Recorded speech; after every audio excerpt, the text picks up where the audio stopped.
नमस्कार दोस्तों, मैं अजय सिंह आपका स्वागत करता हूं एसएससी मेकर के यूट्यूब चैनल में। दोस्तों इस वीडियो में आपको बताऊंगा रीजनिंग के 5 अति महत्वपूर्ण प्रश्न दोस्तों जो बार बार परीक्षाओं में पूछे जाते हैं। दोस्तों ये सारे प्रश्न सभी परीक्षाओं के लिए बहुत ही महत्वपूर्ण है। दोस्तों आप कोई सा भी गवर्नमेंट एग्जाम देंगे तो आपके पेपर में ये सब प्रश्न हमेशा देखने को मिलेंगे। और दोस्तों इन सभी प्रश्नों को सॉल्व करने के लिए इस वीडियो में आपको बहुत ही आसान ट्रिक भी बताऊंगा। दोस्तों ये रीजनिंग का पार्ट नंबर 12 है। दोस्तों रीजनिंग आपको पार्ट वाइज करा रहा हूँ, मैथ पार्ट वाइज करा रहा हूँ। और जो दोस्तों पार्ट वाइज में जो क्वेश्चन होते हैं वो एग्जाम ओरिएंटेड क्वेश्चन होते हैं, सेट पैटर्न के क्वेश्चन होते हैं जो हमेशा परीक्षाओं में पूछे जाते हैं। इसलिए दोस्तों आप सभी पार्टों को जरूर देखिएगा। तो आइए दोस्तों देखते हैं पहला प्रश्न। देखिएगा दोस्तों पहला क्वेश्चन है, बहुत ही इंपॉर्टेंट टाइप का क्वेश्चन है और बहुत बार ये प्रश्न पेपर में पूछा जा चुका है। तो कैसे सॉल्व करेंगे इसको देखिएगा। क्वेश्चन पहले पढ़िए। क्वेश्चन कह रहा है दी गई श्रृंखला में प्रश्न चिन्ह के स्थान पर कौन सी संख्या आएगी। तो प्रश्न चिन्ह है कहां, देखिएगा यहां पे ये एक श्रृंखला दी गई है यानी सीरीज दी गई है और इसमें प्रश्नवाचक चिन्ह दोस्तों यहां पे है और यहीं पे आपको बताना है कि कौन सी संख्या आएगी। दोस्तों सीरीज से रिलेटेड आपके एग्जाम में कभी भी प्रश्न आएगा तो आप क्या करेंगे, सीरीज की संख्याओं को ध्यान से देखेंगे, यानी सीरीज कैसे चल रही है या सीरीज में कौन सी संख्याएं हैं, किस प्रकार की संख्याएं हैं। ठीक है, तो देखिए इसको देखना कैसे, 2 है, उसके बाद 3, 5, 7, 11, उसके बाद प्रश्नवाचक चिन्ह, उसके बाद है 17। ठीक है, तो प्रश्नवाचक चिन्ह पे कौन सी संख्या होगी। तो देखिए क्या करते हैं, कैसे सोल्व करते हैं। अगर जो आप ध्यान से संख्याओं को देखेंगे तो तुरंत आंसर मिल जाएगा,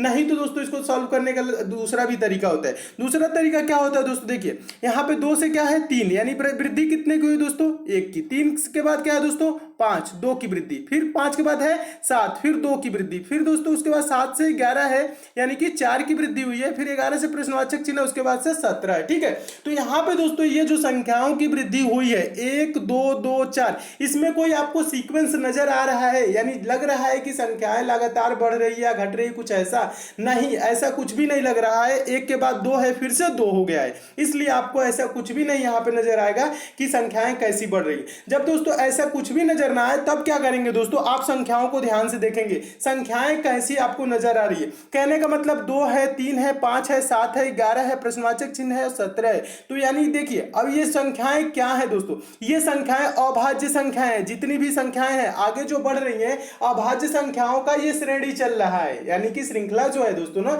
ये अभाज्य संख्याओं को चल रहा है। देखिएगा अभाज्य संख्याएं क्या होती है पहले जान लीजिए। अभाज्य संख्याएं दोस्तों वो संख्याएं होती है जो 1 से कटती है और स्वयं से कटती है, यानी कि 1 से और स्वयं से ही विभाजित होती है, अन्य किसी संख्या से विभाजित नहीं होती है। जैसे कि सबसे छोटी अभाज्य संख्या 2 है, 2 1 से ही कटेगा और 2 से ही कटेगा। 3 दोस्तों 1 से कटेगा, 3 से कटेगा, यानी विभाजित होगा और किसी संख्या से नहीं।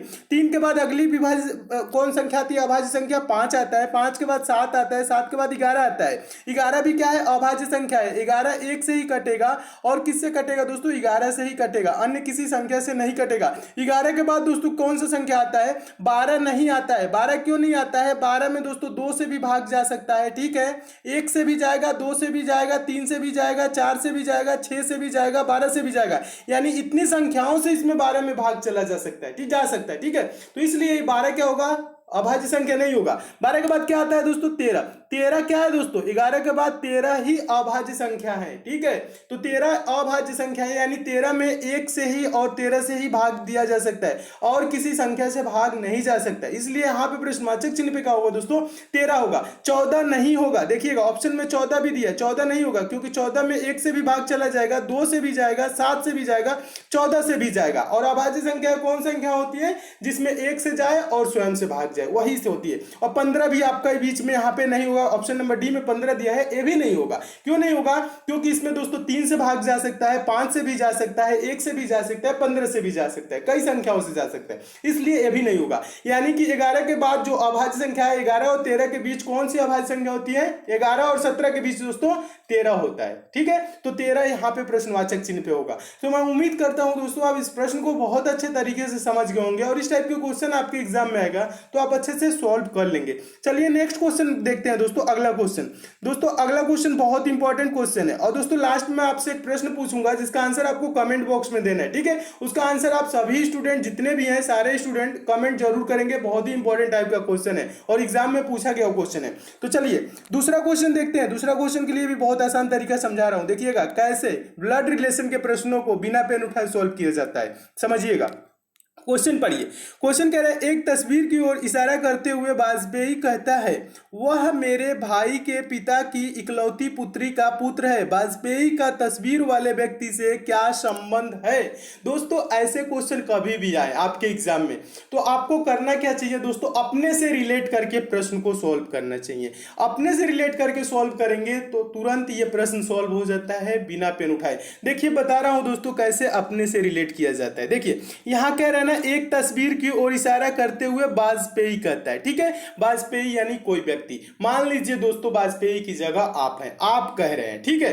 आप कह रहे हैं कि क्या कह रहे हैं, तस्वीर की तरफ इशारा करके क्या कह रहे हैं, देखिएगा, वह मेरे भाई के पिता की, आपके भाई के पिता कौन होगा दोस्तों, यानी आपका पिता, ठीक है। क्लियर है यहां तक, ठीक है। समझिएगा, आपके भाई कह रहे हैं ना, वह मेरे भाई के पिता, यानी आपके भाई के पिता की इकलौती पुत्री, यानी आपके पिता की इकलौती पुत्री कौन होगी, आपकी बहन, ठीक है। फिर कह रहा है इकलौती पुत्री का पुत्र है, आपकी बहन का पुत्र, ठीक है, आपकी बहन का पुत्र। अब आगे क्या कह रहा है दोस्तों, वाजपेयी का तस्वीर वाले व्यक्ति से क्या संबंध है, यानी तस्वीर में जो जो जो है, जिसका तस्वीर दिखाया जा रहा है दोस्तों, वो क्या है दोस्तों, आपकी बहन का पुत्र का तस्वीर आपको दिखाया जा रहा है। तो यहां पूछ रहा है वाजपेयी, यानी कि आपसे उस तस्वीर वाले व्यक्ति का क्या संबंध होगा, बताइए। आपकी बहन के पुत्र से आपका संबंध क्या होगा, आप क्या लगेंगे, ठीक है।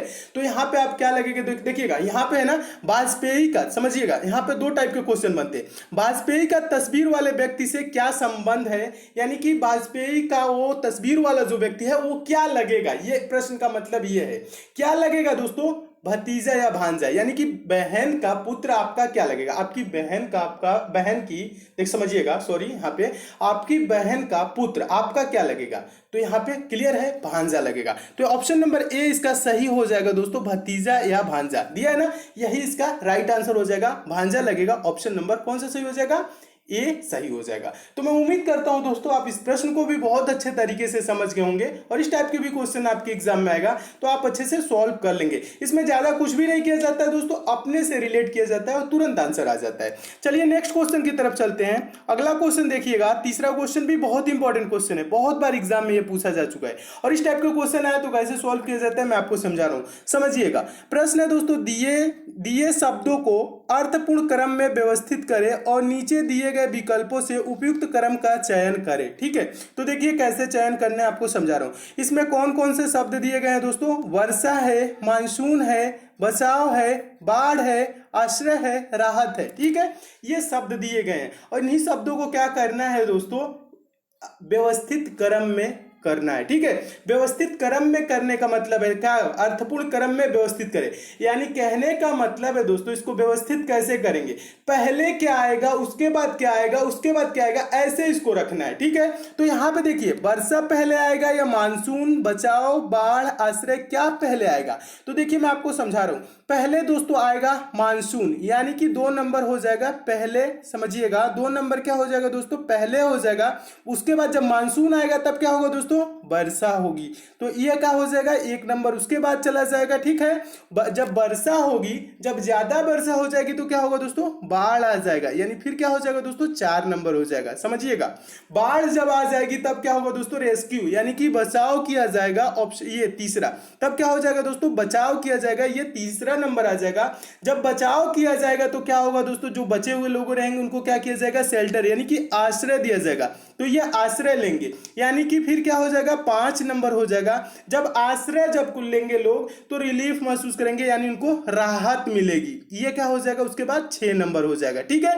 तो देखिए 2 1 4 3 5 6 किस ऑप्शन में है, तो देखेंगे 2 1 4 3 5 6 ऑप्शन नंबर बी में है, तो आपका ऑप्शन नंबर बी दोस्तों क्या हो जाएगा, सही हो जाएगा। तो मैं उम्मीद करता हूं दोस्तों आप इस प्रश्न को भी बहुत अच्छे तरीके से समझ गए होंगे, और इस टाइप के भी क्वेश्चन आपके एग्जाम में आएगा तो आप अच्छे से सॉल्व कर लेंगे, और इस टाइप के प्रश्न दोस्तों हमेशा परीक्षाओं में पूछे जाते हैं, ठीक है। तो आपको क्या करना है दोस्तों, व्यवस्थित क्रम में, यानी अर्थपूर्ण क्रम कह लीजिए या व्यवस्थित क्रम कह लीजिए, बात एक ही होता है, ऐसे ही किया जाता है, पहले क्या आएगा उसके बाद क्या आएगा उसके बाद क्या आएगा, बस यही चीज आपको करना है। तो ऐसे प्रश्न आए तो दोस्तों ऐसे ही सॉल्व करिएगा, ठीक है। चलिए नेक्स्ट क्वेश्चन पे चलते हैं, चौथा क्वेश्चन पे। और दोस्तों एक चीज और बता दूं, आपको प्रश्न अच्छे लगते हैं तो वीडियो को दोस्तों लाइक जरूर किया करिए और ज्यादा से ज्यादा शेयर किया करिए फेसबुक, व्हाट्सएप, टेलीग्राम पे, जितने भी दोस्तों आपके पास स्टडी ग्रुप हो। और जो नए दोस्त हैं वो क्या करेंगे, चैनल को सब्सक्राइब कर लेंगे, नोटिफिकेशन बेल को ऑन कर लेंगे, क्योंकि दोस्तों मैं उन्हीं प्रश्नों को कराता हूं जो आपके एग्जाम ओरिएंटेड क्वेश्चन होते हैं, जो आपके एग्जाम में हमेशा पूछे जाते हैं। इसलिए दोस्तों आप हमसे जरूर जुड़िए, चैनल को सब्सक्राइब करके नोटिफिकेशन बेल को ऑन करके। चलिए नेक्स्ट क्वेश्चन है आपका चौथा क्वेश्चन। देखिएगा चौथा क्वेश्चन मोस्ट इंपॉर्टेंट क्वेश्चन है दोस्तों। मोस्ट इंपॉर्टेंट क्वेश्चन इसलिए है क्योंकि ये प्रश्न बहुत बार एग्जाम में पूछा जा चुका है, और इस प्रश्न का सही आंसर क्या होगा, कैसे सॉल्व किया जाता है, मैं आपको बता रहा हूं। देखिएगा बिना पेन उठाए सॉल्व करना है। देखिएगा प्रश्न क्या कह रहा है, दी गई श्रृंखला में अगला संख्या क्या होगा। दोस्तों ये एक सीरीज चल रहा है, यहाँ पे प्रश्नवाचक चिन्ह है, यहीं पे आपको बताना है कि कौन सी संख्या आएगी। तो इसके लिए दोस्तों आसान तरीका क्या होता है मैं आपको समझा रहा हूँ। देखिए पहले क्या करेंगे, सीरीज से रिलेटेड कभी भी क्वेश्चन आएगा तो पहले भी बताया फिर से बता रहा हूँ, सीरीज के संख्याओं को आप ध्यान से देखेंगे कैसे ये आगे चल रही है। देखिए एक के बाद 2 है, फिर 3 है, फिर -2 कमी हुई है, फिर +5 है, फिर माइनस क्या है दोस्तों 6 है, कमी हुई है, फिर आगे क्या है 7 है, फिर यहाँ पे क्या है दोस्तों प्रश्नवाचक चिन्ह है। ठीक है, और यहीं पे आपको बताना है। तो देखिए दोस्तों मैं आपको समझा रहा हूँ, अगर जो दोस्तों ऐसे संख्याएं कभी भी घट रही हो, बढ़ रही हो, घट रही हो, बढ़ रही हो, तब आपको क्या करना चाहिए दोस्तों, एक एक संख्या छोड़ के सॉल्व करना चाहिए, तुरंत प्रश्न सॉल्व हो जाता है। देखिए कैसे एक एक प्रश्न, एक एक संख्या छोड़ के, मतलब कहने का मतलब है, देखिएगा एक के बाद क्या करेंगे, 2 छोड़ देंगे, 3, एक के बाद 3 यानी कितने की वृद्धि हुई है, 2 की वृद्धि हुई है। 3 के बाद क्या है दोस्तों 5, कितने की वृद्धि हुई है, 2 की वृद्धि हुई है। ठीक है, फिर उसके बाद दोस्तों क्या है, 5 के बाद क्या है दोस्तों 7, कितने की वृद्धि हुई है, 2 की वृद्धि हुई है। यहां तक तो क्लियर है ना। चलिए अब क्या करेंगे, जो संख्या बचा है उसको हम ले चलेंगे। 2 के बाद क्या है दोस्तों -2 है। अब देखिएगा यहां पे क्या हुआ है, कमी हो रही है, कितने की कमी हुई है, यहां पे क्लियर करना है, आपको समझना है। देखिएगा 2 से कितना कम कर दे कि -2 हो जाए। 2 से अगर हम 2 घटाएंगे तो 0 हो जाएगा, और 0 से दोस्तों क्या करेंगे, 2 घटाएंगे तो माइनस में चला जाएगा। यानी कितने की कमी हुई है दोस्तों, यहाँ पे -4 की, 4 की कमी हुई है। फिर 2 से -2 से क्या है दोस्तों -6, यहाँ पे कितने की कमी हो गई दोस्तों, -4 की कमी हो गई है, यहाँ पे भी -4। देखिए यानी ये श्रृंखला कैसे चल रहा है, जो सेकंड वाला है वो -4 की कमी से चल रहा है। ठीक है, तो इसके बाद दोस्तों क्या होगा, 6 से क्या हो जाएगा प्रश्नवाचक चिन्ह पे, यहां से भी -4 हो जाएगा। -6 -4 क्या हो जाएगा दोस्तों -10, यहाँ पे क्या होगा -10 यानी कि -10 हो जाएगा प्रश्नवाचक चिन्ह पे। अब -10 देखिए किस ऑप्शन में है, तो देखेंगे ऑप्शन नंबर डी में, तो आपका ऑप्शन नंबर डी दोस्तों क्या हो जाएगा, सही हो जाएगा। तो मैं उम्मीद करता हूं दोस्तों आप इस प्रश्न को भी बहुत अच्छे तरीके से समझ गए होंगे, और इस टाइप के भी प्रश्न आपके एग्जाम में आएगा तो आप अच्छे से सॉल्व कर लेंगे। चलिए नेक्स्ट क्वेश्चन पे चलते हैं, पांचवा प्रश्न। पांचवा प्रश्न बहुत ही इंपॉर्टेंट है, यह भी पूछा गया प्रश्न है। देखिएगा इसको सॉल्व करने के लिए आसान तरीका क्या होता है समझिए, बिना पेन उठाए सॉल्व किया जाता है इन सब प्रश्नों को।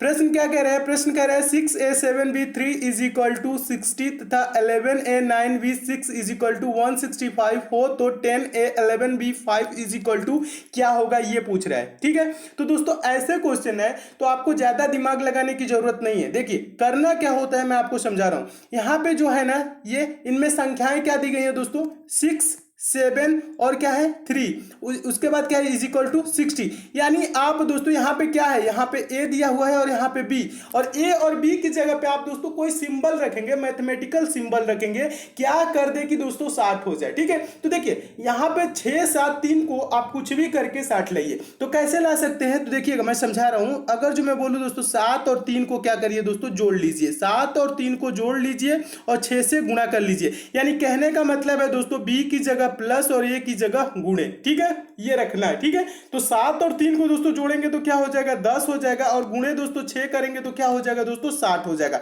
देखिए 60 यहां पे दिया हुआ है। ठीक है, इसी प्रकार से दोस्तों यहां पे भी क्या करेंगे, 9 और 6 को सेकंड वाले में समझिएगा, जोड़ेंगे तो क्या हो जाएगा, 15 हो जाएगा, और ए की जगह क्या करेंगे, गुणा कर लेंगे, 11 कर लेंगे। ठीक है, तो 11 गुणे 15 क्या है दोस्तों, यहाँ पे 11 गुणे 15, 11 गुणे 15 क्या होता है, 15 दहा में 150, 165 होता है। ठीक है, तो देखिएगा 165 यहाँ पे दिया हुआ है। इसी प्रकार से दोस्तों जो आपका प्रश्न पूछ रहा है उसका आंसर हम देंगे। देखिएगा कैसे देंगे दोस्तों, यहाँ पे 11 और 5 को जोड़ेंगे, 11 और 5 को जोड़ेंगे क्या हो जाएगा दोस्तों, 16 हो जाएगा, और गुणे कर लेंगे ए की जगह पे क्या होगा, और 10 कर लेंगे, यानी कि गुणे क्या हो जाएगा 10। तो 10 गुणे 16 कह लीजिए, या 16 गुणे 10, 16 गुणे 10 मतलब 16 दहा में 160 क्या होगा दोस्तों, 160 हो जाएगा। यानी इसका राइट आंसर क्या होगा दोस्तों, ऑप्शन नंबर बी सही हो जाएगा, यानी 160 सही हो जाएगा।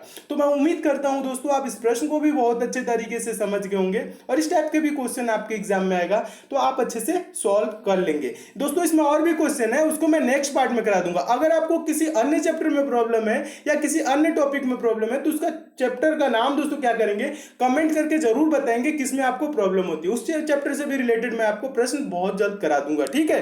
तो कमेंट करना बिल्कुल ना भूलिएगा। और ये दोस्तों है आपका आज का प्रश्न, जिसका आंसर दोस्तों आपको क्या करना है, कमेंट करके बताना है इसका सही आंसर क्या होगा। और जिन दोस्तों को इसका आंसर सही नहीं पता है कि कैसे इन प्रश्नों को बिना पेन उठाए सॉल्व किया जाता है, वो क्या करेंगे, रीजनिंग का पार्ट नंबर 11 यानी 11वां पार्ट दोस्तों जरूर देख लेंगे। 11वां पार्ट में दोस्तों इसको फुल डिटेल वे में समझाया हूं कि कैसे इन टाइप के प्रश्नों को बिना पेन उठाए सॉल्व किया जाता है। और जो नए स्टूडेंट है दोस्तों उनके लिए बता दूं दोस्तों, ये पंचम पब्लिशर की ई बुक है, आपके आगामी सभी परीक्षाओं के लिए इंपॉर्टेंट है। चाहे आप दोस्तों रेलवे की एग्जाम देंगे, एसएससी की एग्जाम देंगे या अगर आप दोस्तों कोई सा भी गवर्नमेंट एग्जाम देंगे, क्योंकि दोस्तों इस ई बुक में उन प्रश्नों को शामिल किया गया है जो प्रश्न हमेशा आपके परीक्षाओं में पूछे जाते हैं, जो प्रश्न हमेशा परीक्षाओं में रिपीट होते हैं। दोस्तों इस ई बुक में आपको 10 प्रैक्टिस सेट मिल जाएगा प्लस 10 वन लाइनर सेट मिल जाएगा। वन लाइनर सेट कहने का मतलब है एक लाइन में क्वेश्चन, दूसरे लाइन में आंसर। इससे क्या होगा दोस्तों, आप कम समय में ज्यादा से ज्यादा क्वेश्चन को प्रिपेयर कर लेंगे।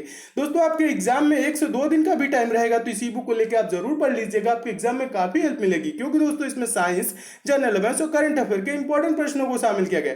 दोस्तों पंचम पब्लिशर ने इसकी कीमत 150 रुपए रखी थी, लेकिन मेरे कहने में दोस्तों ई बुक आपको मात्र 25 रुपए में मिल जाएगी। इस ई बुक को दोस्तों आप ले कहां सकते हैं, तो इसका लिंक दोस्तों मैं नीचे डिस्क्रिप्शन बॉक्स में दे दिया हूं, उस लिंक पर क्लिक करके इस ई बुक को दोस्तों आप जरूर डाउनलोड कर लीजिएगा। बहुत ही अच्छी ई बुक है, इसे एक बार लेके आप जरूर पढ़िएगा। अगर आपको डाउनलोडिंग या पेमेंट से किसी प्रकार की समस्या होती है तो दोस्तों पंचम पब्लिशर का एक कस्टमर केयर नंबर है, इस नंबर पर आप कॉल करके बात भी कर सकते हैं। इस ई बुक को दोस्तों मैं खुद देखा हूं, इसमें जो प्रश्न दिए गए हैं बहुत ही इंपॉर्टेंट दिए गए हैं, इसलिए दोस्तों एग्जाम से पहले इस ई बुक को एक बार लेके आप जरूर पढ़ लीजिएगा। और दोस्तों आपको क्वेश्चन अच्छे लगे हैं, समझ में आया है तो वीडियो को लाइक जरूर कर दीजिएगा। लाइक वाला सिंबल दोस्तों ऐसे बना हुआ है, यहाँ पे प्रेस कर दीजिएगा। और शेयर वाला सिंबल दोस्तों इस टाइप से बना हुआ है, यहाँ पे प्रेस करके फेसबुक, व्हाट्सएप, टेलीग्राम जितने भी दोस्तों आपके पास स्टडी ग्रुप हो उस ग्रुप में शेयर भी जरूर कीजिएगा। और जो नए दोस्त हैं और जिनको दोस्तों हमारे वीडियोस की डेली नोटिफिकेशन नहीं मिलती है, नीचे दोस्तों रेड कलर के इस टाइप से सब्सक्राइब लिखा हुआ दोस्तों, यहाँ पे क्लिक करके चैनल के साथ जुड़ जाइएगा और बगल में बेल आइकन का सिंबल बनेगा दोस्तों, नोटिफिकेशन बेल आइकन होता है, इसे प्रेस करके ऑन कर लेंगे तो ये ऐसे दिखने लगे। जब ये दोस्तों ऐसे दिखेगा तो आपको डेली सारे वीडियोस की नोटिफिकेशन यानी आप तक मैसेज जाएगा। तो दोस्तों सब्सक्राइब और बेल आइकन पे प्रेस जरूर कीजिएगा। तो मिलते हैं दोस्तों अगले वीडियो में और भी इंपॉर्टेंट प्रश्नों के साथ, तब तक के लिए दोस्तों धन्यवाद।